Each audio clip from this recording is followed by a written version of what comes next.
I'm Laurie Vitale. On this episode of Laurie in the Kitchen, I want to share with you how I make my chorizo stuffed or double stuffed, I guess, baked potatoes. They're really easy to make, so good. These would be perfect on your holiday table as a side dish, or if you serve these with a side salad, it would be a great entree. The ingredients you need are not very many. This is some Mexican chorizo. I have removed the casing. I also have onions and garlic. Lots of pepper jack cheese. I love that heat. And then here I've got lots of cilantro and scallions and some sweet potatoes. Now what I've done is I've taken 4 sweet potatoes. In total is about a pound and a half, and these roasted at 350 degrees for exactly 1 hour. You're going to need to sort of change the baking time if your potatoes are larger or smaller, but for me these worked out perfectly actually for 1 hour because I want them to be soft, but I don't want them to be mushy because they need to hold up a little bit. And then I popped them in the fridge just to cool them completely. And now we're going to get started on the filling. You don't even need any salt and pepper for this recipe because the chorizo is quite salty, so it kind of just works so well together. I've got a little bit of olive oil, light olive oil in my skillet. I'm going to preheat that over about medium, a little bit higher than medium heat. Now what I'm going to do is I'm actually going to cook the onions and the chorizo and the garlic all at the same time because I don't want the chorizo to just develop a lot of color. I want it to render all of its fat and the onions to cook in there, and then we'll drain all of the fat when it comes to stuffing the potatoes. But this is so simple and easy. I also have my oven preheated at 425 because these are only going to take about 25 minutes when they go back into the oven. They're easy and simple, and they're like a nice little easy twist on a classic, which I have made a traditional like double stuffed potato before, which I love. But if you want something a little bit different, maybe a bit more seasonal, these are fantastic. And who doesn't love that sweet flavor from the sweet potato and the saltiness from the chorizo, am I right? Now there are 2 kinds of chorizo that you will most likely find in your grocery store. This is called Mexican chorizo, which is kind of known as a raw chorizo, looks like sausage. Or there's something called Spanish style chorizo, which I have used here many times, and that looks more like salami. It's already cured. For this particular recipe, you want the Mexican style chorizo, although you can use the Spanish style. I just like to think I like the Mexican for here a lot better, and I have removed the casing as well. Okay, this should be, let's check. Yep, I'm gonna add everything in. I know it sounds cray, but trust me, it works.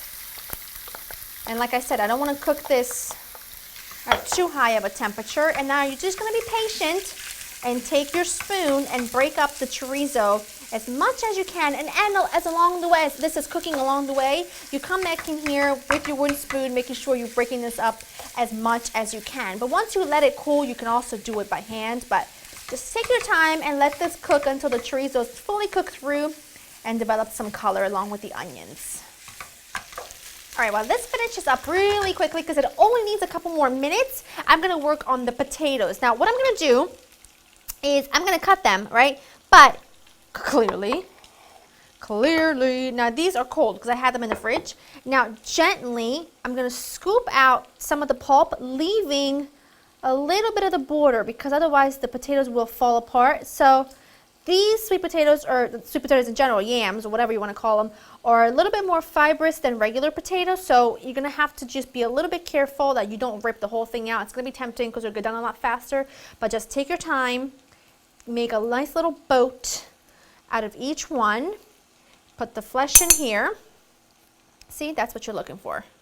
Like that, and put it back in there. All right, mash up that flesh. Sounds so brutal. Mash up the flesh.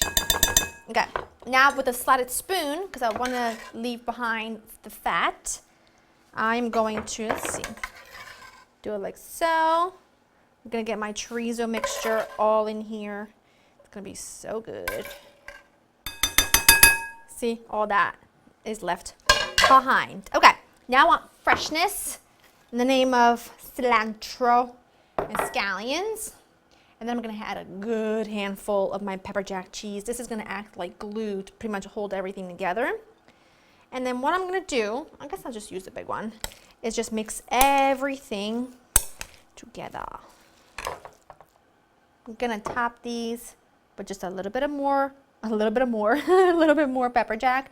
I love pepper jack with sweet potatoes because it's slightly spicy and it just goes so well with that sweetness. And I don't know if you noticed, but I didn't add any butter, any cream, any sour cream, nothing, because sweet potatoes themselves are so sweet and they're so soft and they're so almost creamy when you whip them without having to add anything to it, that I just didn't feel like I don't feel like it's necessary. But if you want to, you're more than welcome to, but I think these are wonderful just as is. I guess I can just scatter this a little bit all over. And now I'm just gonna pop these in my preheated oven that's been preheated to 425 for around 20 minutes or so. You're just looking for the center, you know, for all of it to be heated through and for that cheese on top to be melted and golden bubbly. And I'll show you what they look like when they're done. These babies were in the oven for 20 minutes. Look at this. Fork in hand. I am ready to dig in. They smell fantastic. They've only been cooling for a minute, so I'm going to probably suffer, but that's okay because they're worth it. I'm going to just dive right in because that's just what I do, you know.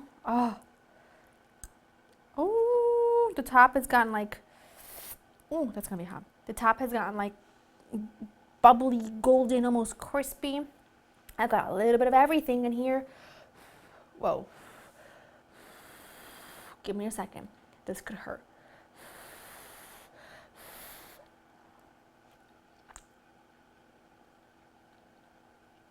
My word. Wow. That is a moneymaker. The sweetness from the sweet potatoes, the saltiness from the chorizo, you cannot imagine how good this is. That is so out of this world, and the spiciness from the pepper jack and the chorizo just kicks it up a notch. Go to laureninthekitchen.com and get the written recipe. Make these for any occasion. You will love them. Let me know some of your favorite sweet potato dishes down below that you'd like to see remade here on Laura in the Kitchen, and I will see you next time. Bye-bye.